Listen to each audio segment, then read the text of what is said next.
नमस्कार शेतकरी मित्रांनो, आपल्या पीक पाणी या शेतीविषयक माहिती देणाऱ्या वाहिनीवर तुमचं स्वागत आहे. शेतकरी मित्रांनो, तर आजच्या व्हिडिओमध्ये आपण बघूयात उन्हाळी ज्वारी लागवडीविषयी. तर उन्हाळी ज्वारी लागवड ही आपल्यासाठी खूप फायदेशीर आहे.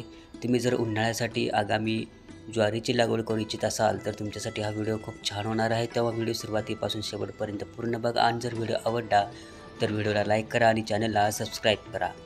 तर या पिकाची जी बऱ्यापैकी लागवड आहे ती रब्बी हंगामामध्ये केली जाते आणि बऱ्याच ठिकाणी पेरण्या उशिरा कराव्या लागल्यामुळे आपण पिकाची योग्य तितकी वाढ झालेली नाही असं दिसून येतं. परिणामी जर आपल्याला ज्वारी उत्पादनामध्ये मोठी घट होत असेल तर त्यासाठी आपल्याला विविध उपाययोजना करावी लागतात. उन्हाळी ज्वारीच्या लागवडीमध्ये आपण डिसेंबरमध्ये ज्वारी पेरली असता ती अतिथंडीमुळे ज्वारीची उगवण होत नाही.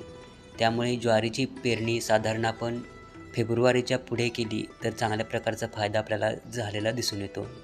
हे पीक अधिक तापमानात फुलोऱ्यामध्ये येत असतं आणि परिणामी त्यात दाणे न भरल्यामुळे उत्पादनामध्ये मोठी घट होऊ शकते.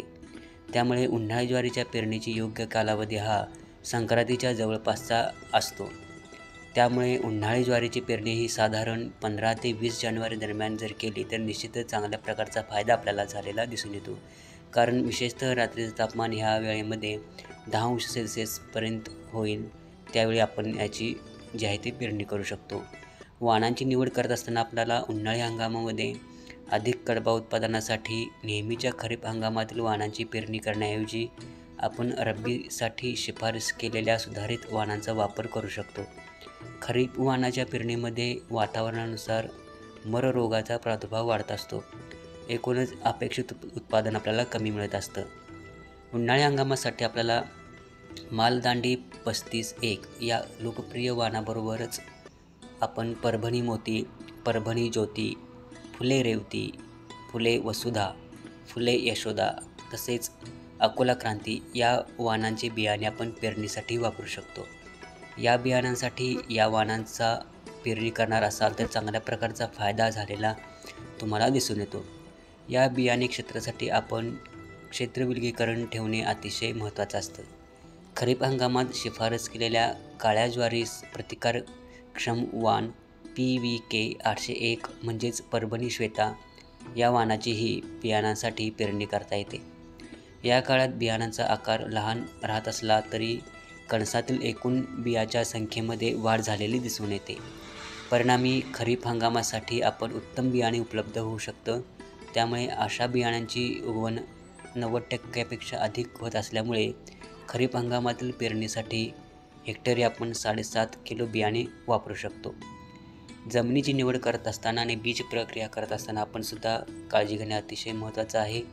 उन्हाळी ज्वारीच्या लागवडीसाठी शक्यतो मध्यम ते भारी जमिनीची निवड करायची आहे आणि पेरणीपूर्वी बियाण्यास 300 मेष गंधकाची 4 ग्रॅम किंवा 3 ग्रॅम थायरम प्रति किलो बियाणे या प्रमाणात आपण प्रक्रिया करून घ्यायची आहे. उन्हाळी ज्वारीच्या बियाण्यास आपण विविध प्रकारच्या बीज प्रक्रिया करायच्या आहेत आणि होणाऱ्या रोग जे असतात त्याच्यापासून आपल्याला मुक्ती मिळू शकते. या प्रक्रियेमुळे आपण खोडमाशीच्या प्रादुर्भावामुळे होणारा पोंगमेर कमी होतो आणि झाडाचा जोम वाढण्यास मदत होत असते.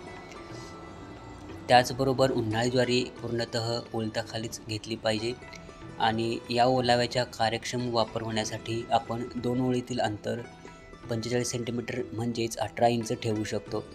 त्यासाठी हेक्टरी आपल्याला 12 किलो बियाणे वापरणे अतिशय महत्त्वाचं आहे. त्याचबरोबर पाण्याचं व्यवस्थापन करत असताना उन्हाळी ज्वारी साधारणपणे 5 ते 7 पाण्याच्या पाळ्या देण्याची गरज असते आणि ज्वारी पाण्याच्या पाळ्यास उत्तम प्रतिसाद देत आहे. उपलब्धनुसार आपण वाढीच्या पुढील अवस्थेमध्ये आपण पाणी देऊ शकतो. त्यामध्ये जोमदार वाढीचा काळ जेव्हा असतो त्यासाठी आपण पेरणीनंतर 25 ते 35 दिवसानं आपण पाणी देऊ शकतो. पोटरीत येण्याच्या काळामध्ये आपण पेरणीनंतर 55 ते 60 दिवसांनी देऊ शकतो आणि फुलोरा येण्याच्या काळामध्ये आपण पेरणीनंतर 70 ते 75 दिवसांनी देऊ शकतो. त्याचबरोबर कणसात दाणे भरण्याचा काळ जो असतो त्यावेळी आपण 85 ते 90 दिवसांमध्ये देऊ शकतो. या इथं आपण रासायनिक खतांचा वापर करत असताना आपण गरजेनुसार करू शकतो. तुम्हाला कोणकोणत्या रोगांचा प्रादुर्भाव होत असतो त्यानुसार आपण ज्वारी लागवड करत असताना रासायनिक खतांचा देखील वापर करू शकतो. त्याचबरोबर आपण सेंद्रिय खतांचा जर वापर केला निश्चितच फायदा मिळतो.